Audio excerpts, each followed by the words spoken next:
9th class में जो हमारा चैप्टर 4 है उसकी हम थ्योरी पढ़ चुके थे, और अब जो एनसीईआरटी एक्सरसाइज है, ठीक है, तो उसको हम देख रहे हैं। सोल्व एनसीईआरटी प्राची पब्लिकेशन की जो बुक है उसमें 135 पेज नंबर, क्वेश्चन नंबर 1 लिखा हुआ है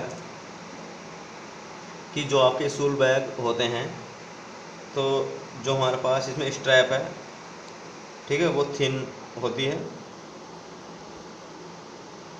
why is it difficult to hold a school bag having a strap made of a thin and strong string.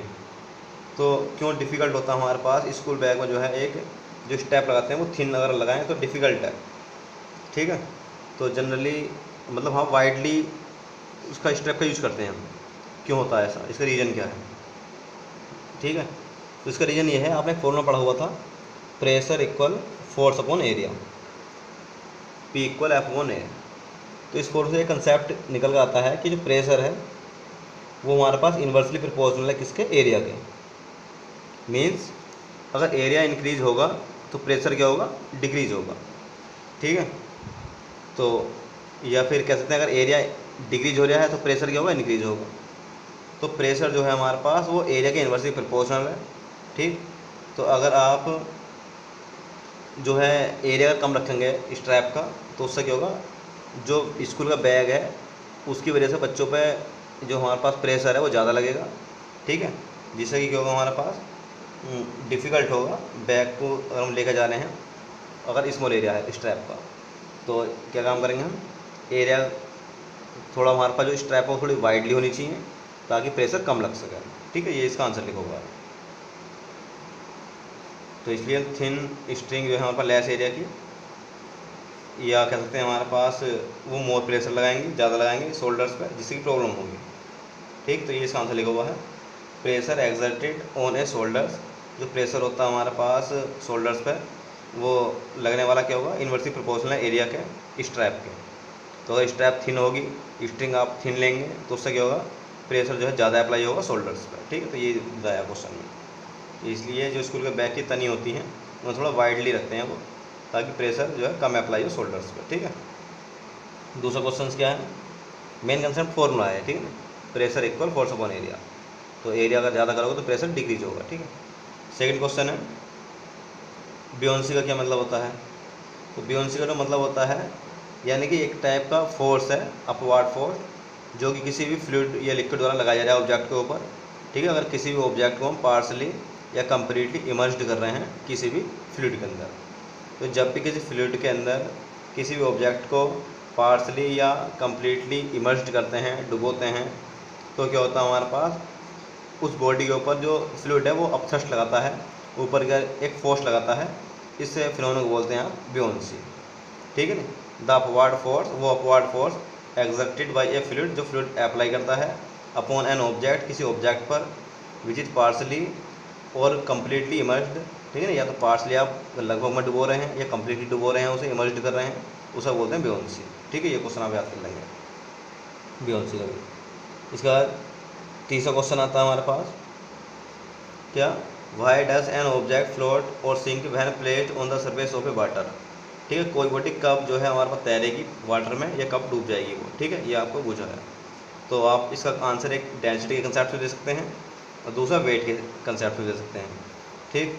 तो अगर अपथ्रस्ट जो लग रहा है वाटर द्वारा, ठीक है, वो हमारे पास वाटर द्वारा जो बॉडी के ऊपर अपथ्रस्ट लग रहा है मोर देन इट्स वेट, ठीक है, बॉडी के वेट से ज़्यादा है, अगर ऑब्जेक्ट फ्लोट करेगी ऊपर की ओर, और अगर अपथ्रस्ट कम लगा रहे हो तुम बॉडी के वेट से, तो बॉडी डूब जाएगी। तो जो वेट है हमारे पास, वेट किसका है, ऑब्जेक्ट का, ऑब्जेक्ट का, ठीक है। वेट जो ऑब्जेक्ट है हमारे पास, अगर वो ज़्यादा है किससे, अपथ्रस्ट से, अपथ्रस्ट, तो बॉडी सिंक कर जाएगी, सिंक माने डूबना।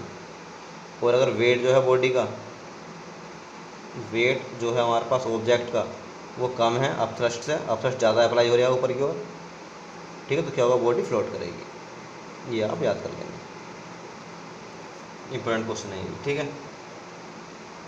इसके बाद है क्वेश्चन हमारे पास इंपॉर्टेंट क्वेश्चन, जो डेंसिटी का क्वेश्चन है, ठीक है।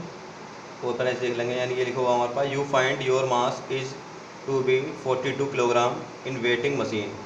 तो अगर आप अपना मास जो है 42 किलोग्राम पाते हैं वेटिंग मशीन में, इज़ योर मास मोर और लेस देन 42 किलोग्राम, ठीक है। तो आपका मास जो है कम होगा या ज़्यादा होगा 42 किलोग्राम से, ठीक। तो waiting machine reach the weight of body.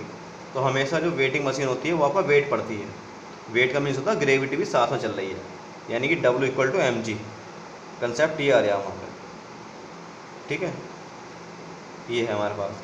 तो पर्सन एक्सपीरियंस जो करेगा हमारे पास, वो एपरेंट लॉस का एक्सपीरियंस करेगा वेट में, ठीक है, अपवर्ड फोर्स। और his weight is measured by machine is apparent weight, real weight is slightly more than this weight. तो हमेशा जो ग्रेविटी है, अगर आप किसी बॉडी को ऊपर को लेकर जा रहे हैं या बॉडी को नीचे को लेकर आ रहे हैं, तो ग्रेविटी काम करती है। और ग्रेविटी की वैल्यू क्या होती है, वहाँ पर डिग्रीज होती है ऊपर ले जाने पर। तो ग्रेविटी मतलब जो हम मशीन में वेट पढ़ेंगे वो हमारे पास स्लाइटली लेस देन होगा, थोड़ा कम होगा किससे, जो मेन मास है बॉडी का, ठीक है। ये है मेन पर्पज, ठीक। तो 42 किलोग्राम जो है जो मास की बात चल रही है, और जो 42 किलोग्राम वेटिंग मशीन हमारे वो वेट आ रहा है, तो वहाँ ग्रेविटी भी यूज हो रही है, ठीक है। तो स्लाइटली क्या होगा, थोड़ा डिफरेंस रहेगा दोनों में, ठीक, तो कम ही होगा, ठीक है। रियल वेट जो है हमारे पास वो ज़्यादा होगा इस जो हमारे पास वर्चुअल वेट नाम है, तो ये याद रखेंगे आप। इसके बाद हमारे पास question, you have a bag of cotton and an iron bar each indicating a mass 100 kilogram when measured on a weighing machine.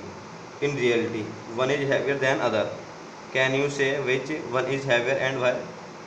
Cotton जो है हमारे पास वो हैवी होगी आयरन के बार से, ठीक है। कॉटन हैज़ ग्रेटर वॉल्यूम, क्योंकि कॉटन का जो वॉल्यूम है ग्रेटर है, and thus experience greater upthrust due to air than iron.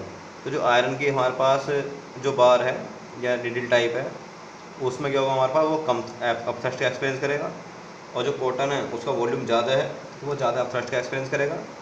तो इसलिए क्या होगा हमारे पास, यही हम सब हो जाए। तो कॉटन क्या है हमारे पास, कॉटन जो है हैवियर होगा किसी कंपेयरिंग में, आयरन के बार की कंपेयरिंग में। तो ये आप याद रखेंगे। इसके बाद है कि अगर हम in what direction does the बायोंट force on A object emerge in a liquid act. ऊपर की ओर लगता है, ठीक, कहाँ लगता है, ऊपर की ओर। तो ये भी आप याद रखेंगे। अब थ्रस्ट क्या होता है, हमेशा अपवर्ड डायरेक्शन लगेगा, ऊपर की ओर। ये आप याद रखेंगे। क्वेश्चन नंबर 3 है, इसे भी कर लेंगे आप। डेंसिटी आपको फाइंड करनी है। डेंसिटी का फॉर्मूला क्या पड़ा आपने, मास अपॉन वॉल्यूम। तो मास आपको क्वेश्चन में गिवन है 50 ग्राम, वॉल्यूम गिवन आपका 20 सेंटीमीटर क्यूब है, क्योंकि दोनों एक यूनिट में दे रखे हैं ग्राम पर सेंटीमीटर में, तो ये यूनिट रहने देंगे, CGS यूनिट है ये, ठीक है। कट कर लेंगे इसे, तो कितना रहेगा 2.5, तो ग्राम पर सेंटीमीटर क्यूब, ठीक है जाएगा। क्वेश्चन नंबर 4 भी आप देख लेंगे करके, ठीक है। बाकी नेक्स्ट वीडियो देखेंगे।